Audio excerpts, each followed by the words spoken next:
Capítulo 28.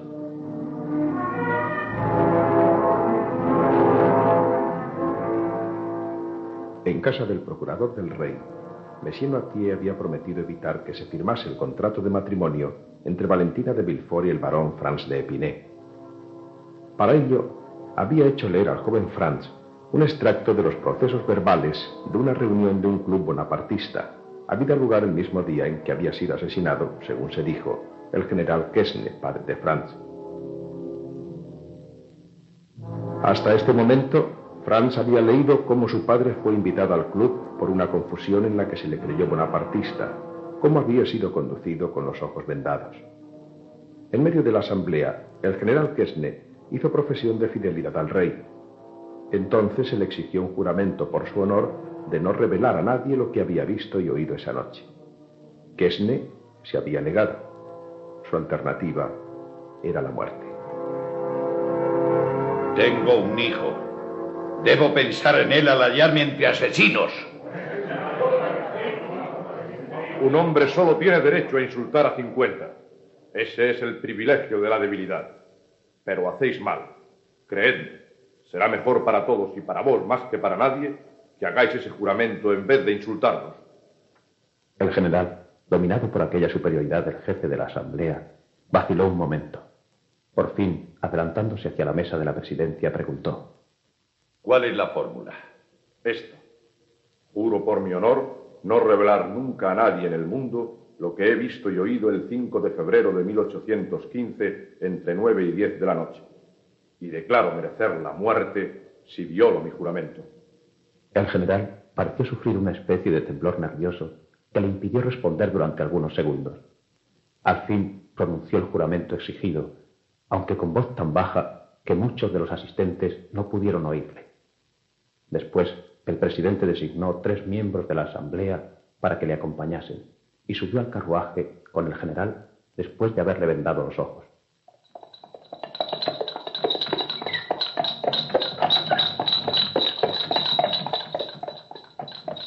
¿Dónde queréis que os conduzcamos? A cualquier parte, con tal de que me vea libre de vuestra presencia. Os advierto que ahora no estáis delante de la asamblea, sino de hombres solos. No nos insultéis si no queréis tener que dar una satisfacción del insulto. Tan valientes sois en vuestro carruaje como en el club, por la sencilla razón de que 4 hombres pueden más que uno solo. ¡Pare! En aquel momento estaban junto al muelle de Ormé, enfrente de la escalera que conduce al río.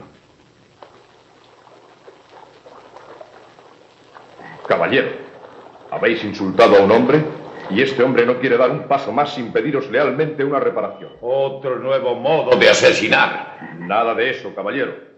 Estáis solo y un hombre solo os responderá. Tenéis una espada en vuestro costado y yo tengo una en este bastón. Uno de estos señores será vuestro testigo.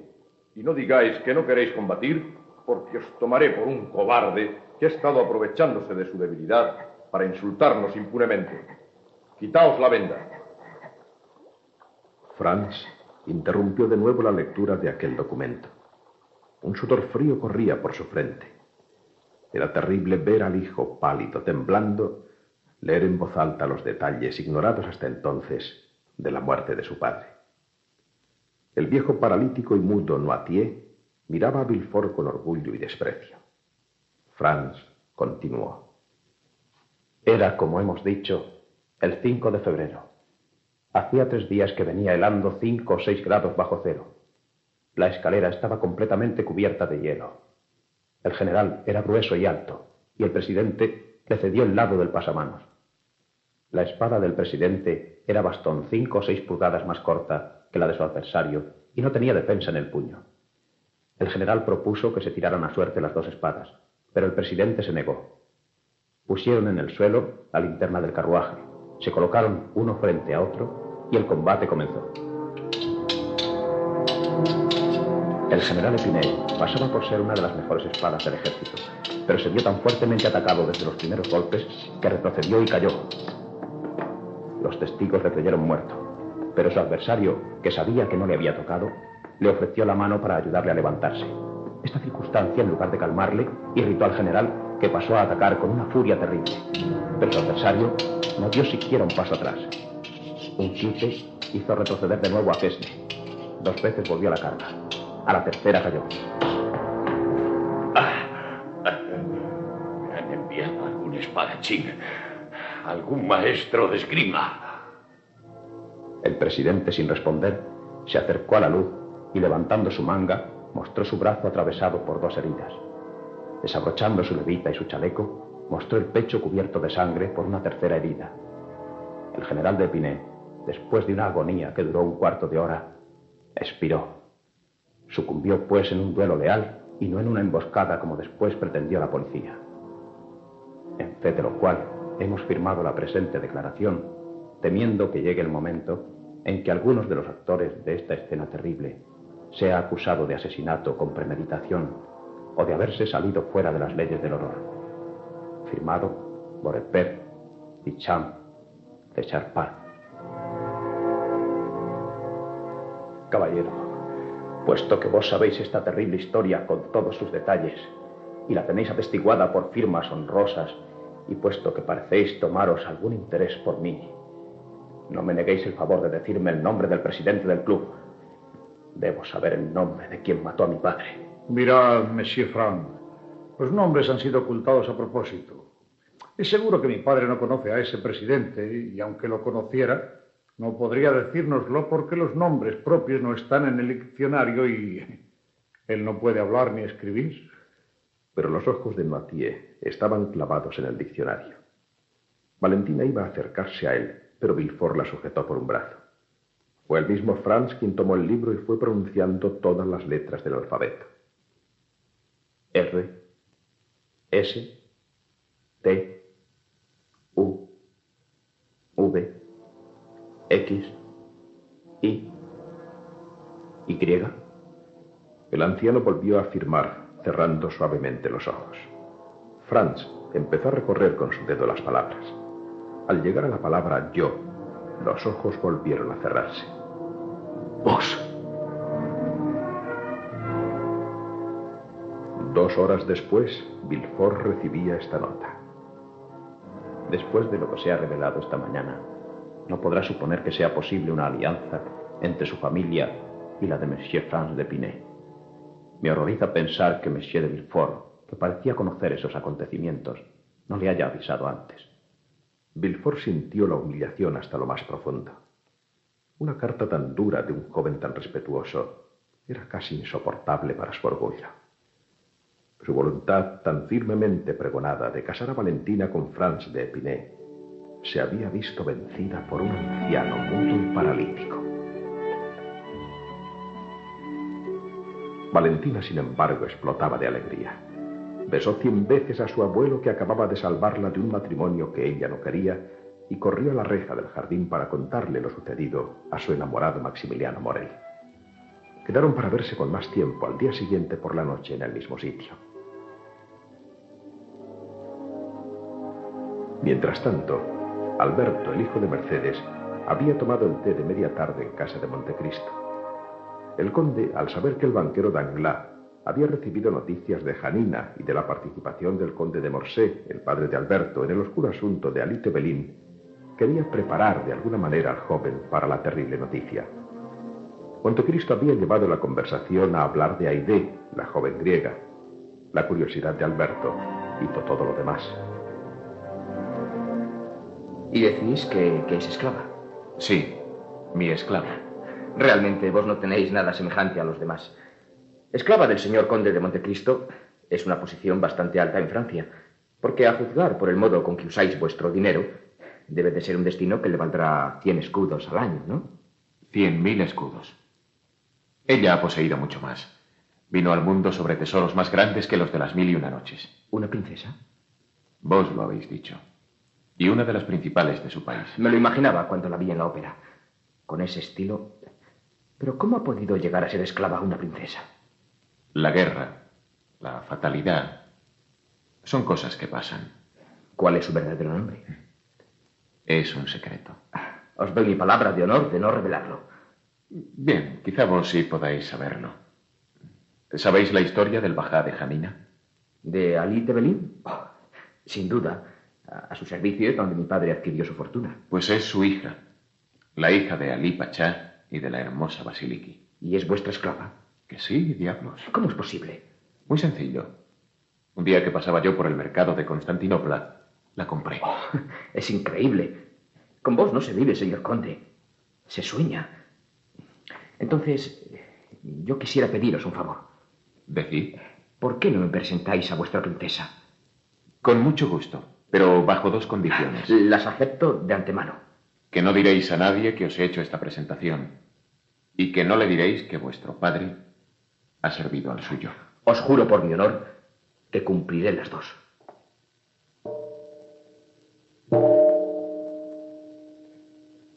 Inmediatamente se presentó Ali, el criado negro. Avisa a Aide que voy a tomar café con ella. Y hazle comprender que pido permiso para presentarle a uno de mis amigos. Una encantadora mujer, rodeada por las más ricas telas, por las joyas más valiosas y por los más suaves perfumes orientales, se ofreció a los asombrados ojos de Alberto. Era casi un adolescente, pero con una profunda mirada en la que parecía reflejarse el sufrimiento y la experiencia de una larga vida. El óvalo de su rostro, la perfección griega de sus líneas, hicieron pensar a Alberto que no solamente estaba ante la mujer más bella que había visto en su vida, sino que nunca más volvería a contemplar una aparición tan maravillosa. Aide se dirigió a Montecristo en griego. ¿A quién me traes? ¿A un hermano? ¿A un amigo? ¿A un simple conocido? ¿O a un enemigo? El conde le respondió también en un correcto griego. A un amigo, el vizconde Alberto. Es el mismo que saqué de entre las manos de los bandidos en Roma. ¿En qué lengua quieres que le hable? ¿Sabéis el griego moderno? Oh, no, ni el moderno ni el antiguo. Entonces Aide hablará en nuestro idioma. La escucharé muy a gusto. Bienvenido seáis, amigo, que vienes con mi señor y amo. Ali, trae café y las pipas. Montecristo señaló a Alberto 2 almohadones de seda, y los 3 se colocaron alrededor de un magnífico velador incrustado en marfil y cargado de flores naturales.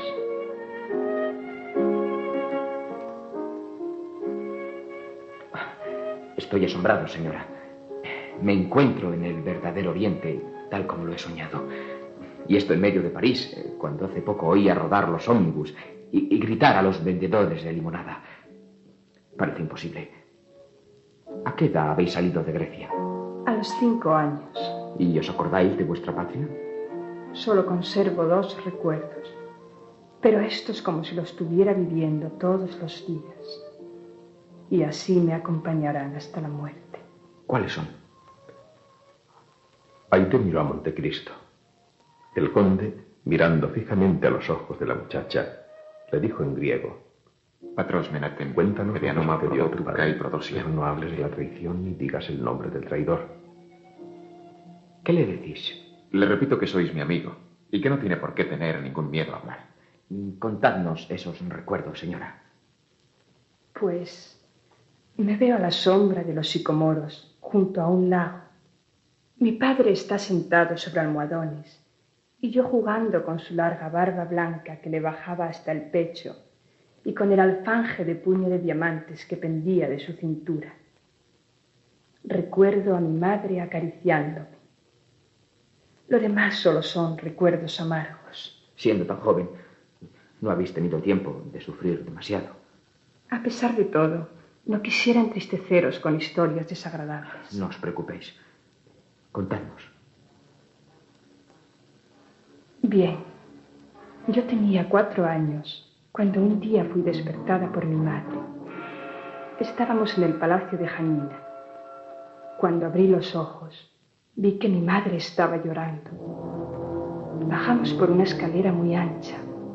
Delante de nosotros iban todas las mujeres de mi padre llevando cofres con joyas, bolsas llenas de oro y objetos preciosos. Detrás venía una guardia de 20 hombres, armados con largos fusiles y pistolas. Nos iluminaban las antorchas de los soldados. Recuerdo las sombras moviéndose contra las bóvedas y el ruido de los pasos. ¡Pronto! ¡Pronto! perder el tiempo. Era la voz de mi padre. Iba el último apoyado sobre su favorito y jefe de su guardia, el fiel Selim. Mi padre era un hombre de acción, pero también un hombre de letras, conocido en toda Europa bajo el nombre de Ali Tebelin, Bajá de Janina. Sin saber exactamente por qué, Alberto sintió un temblor al oír aquellas palabras de Haydée. Le pareció ver brillar algo sombrío y espantoso en los ojos de la joven cuando pronunció el nombre de aquella trágica figura que apareció gigantesca a los ojos de Europa cuando se conoció su terrible muerte. La comitiva se detuvo a orillas de un lago donde desembocaban las escaleras que habíamos venido bajando. Subimos a una barca. Recuerdo que los remos no hacían ningún ruido al tocar el agua. Los habían envuelto en los ceñidores de nuestros soldados. Fuera de los remeros, no había en la barca más que las mujeres, mis padres, Selim y yo. Los soldados se habían quedado a orillas del lago para defender la retirada si hubiera sido necesario. ¿Qué había sucedido? Después lo supe. La guarnición del castillo, sobornada con promesas de riqueza, había entregado la fortaleza a un grupo enviado por el sultán para apoderarse de mi padre. No sabíamos si trataban de quitarle la vida o simplemente quitarle su poder como bajá, porque habían sido enviados por el sultán. Mi padre decidió entonces retirarse a un refugio seguro, pero antes envió al sultán un oficial francés en el que tenía mucha confianza, por haberlo tenido a su servicio. ¿Y os acordáis del nombre de ese oficial, señora? Una mirada rápida como el relámpago se cruzó entre Haydée y Montecristo. No me acuerdo. Continuad la historia. Llegamos a un subterráneo. Era una gran caverna donde se habían depositado formando 2 montones, 60.000 bolsas y 200 toneles. En las bolsas había 25 millones en oro. En los toneles, 1.000 libras de pólvora. Al lado de estos barriles, Selim, el jefe de la guardia de mi padre, iba a velar día y noche con una lanza en el extremo de la cual ardía una mecha. A la primera señal de mi padre, tenía orden de hacerlo volar todo: la cueva, las personas y el oro. No sé cuántos días estuvimos allí. Una mañana nos mandó llamar mi padre. Estaba tranquilo, pero más pálido que de costumbre.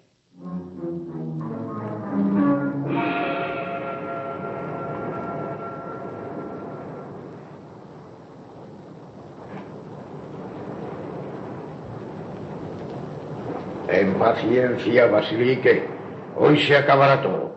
Hoy llega el mensaje del sultán. Si me permite continuar en mis tierras, volveremos triunfantes a Janina. Si no es así, huiremos esta noche. ¿Y si no nos dejan huir? Tranquilízate. Selim y su mecha me responden de ello. Puede que les guste verme muerto, pero no si tienen que morir conmigo. Si intentan algo contra nosotros, volaremos por los aires. Y ellos también. Espera. Una barca. 2. 3. Mi padre cogió sus armas y llenó de pólvora las cazoletas.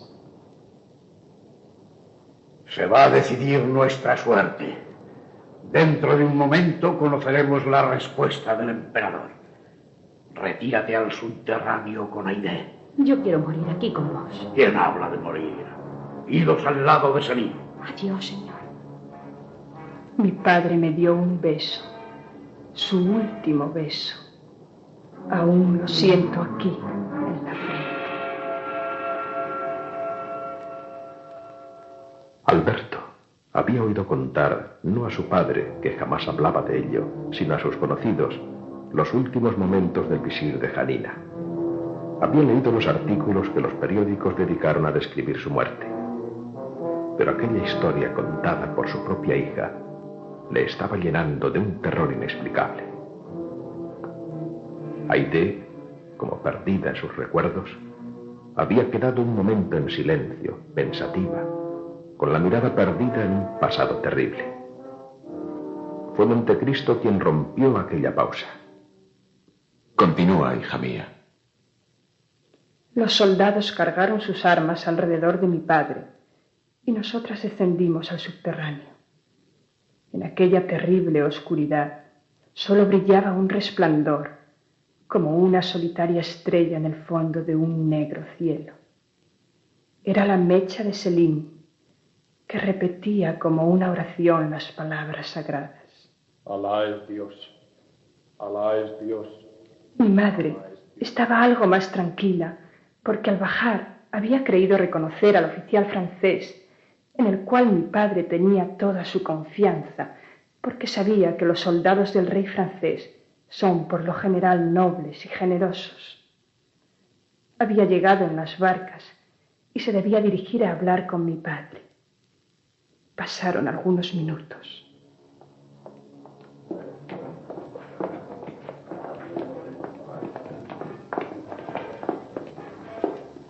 Se acercan.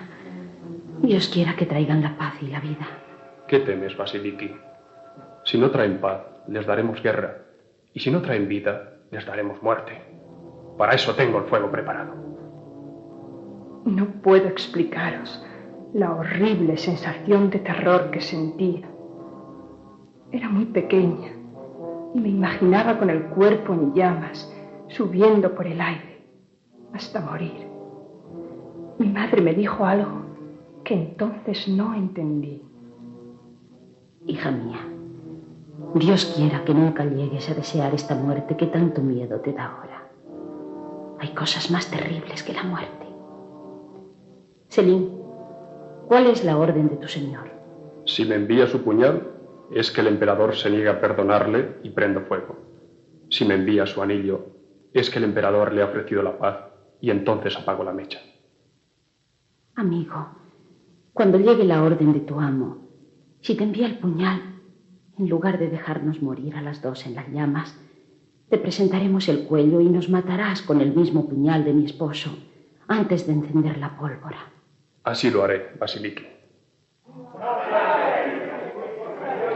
De pronto oímos gritos de alegría. El nombre del francés que había sido enviado a Constantinopla era repetido y vitoreado por nuestros soldados.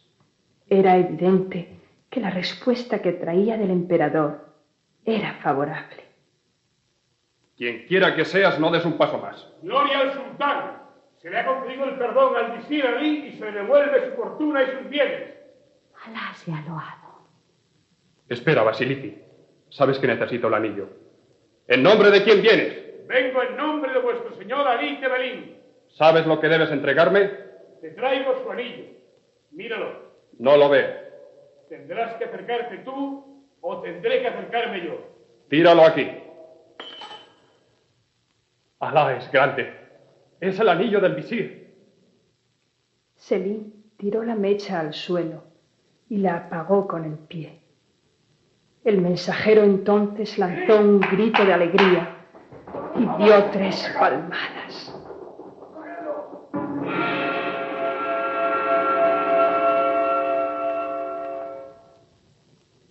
Inmediatamente, 4 soldados enemigos entraron en la cueva y Céline cayó atravesado por 5 puñaladas. Ni siquiera se fijaron en nosotras, porque se lanzaron sobre el tesoro de mi padre, peleándose entre ellos y gritando como locos. Mi madre me llevó por un corredor hasta una puerta que daba al lugar donde estaba mi padre. Estaba cerrada, pero un espacio entre las tablas nos permitió ver lo que estaba sucediendo. Unos hombres enseñaban a mi padre un papel. ¿Qué queréis ahora? El papel que os hemos enseñado antes era falso. Este es el verdadero. El emperador pide vuestra cabeza. ¡Traidores! ¡Salid! ¡Selín! ¡Guardián del fuego! ¡Haz tu deber! Selín ha muerto y tú estás perdido. ¡Muere tú!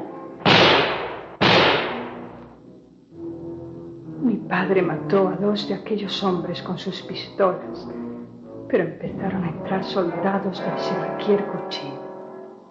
Todos cayeron sobre mi padre. Llovían las puñaladas sobre él, que se defendía rugiendo y gritando, hasta que 2 disparos en la cabeza acabaron con su vida. Cálmate, hija mía. Es una historia espantosa. Siento haber sido tan indiscreto. No os preocupéis, caballero. Habéis querido conocer mis recuerdos y os los contaré hasta el final. Mi madre había caído desmayada. Un soldado nos recogió y nos llevó a presencia del Chevalier Couchit, el enemigo de mi padre. Allí mi madre volvió en sí. Matadme, pero respetar el honor de la viuda de Ali. No es a mí a quien te tienes que dirigir, sino a tu nuevo amo. Ahí está. Levantamos la vista. Era el oficial francés en que tanto confió mi padre. ¿Y fuisteis esclavas de aquel hombre? No se atrevió a quedarse con nosotras. Nos vendió a unos mercaderes que iban a Constantinopla. Mi madre murió poco después. Y a mí me compró mi señor, mi nuevo padre, el hombre a cuyo lado he vuelto a ser feliz. Vos, mi señor. Alberto estaba absorto. Apenas podía creer nada de lo que le estaba sucediendo aquella tarde. Acabad vuestra taza de café, Alberto. La historia ha terminado.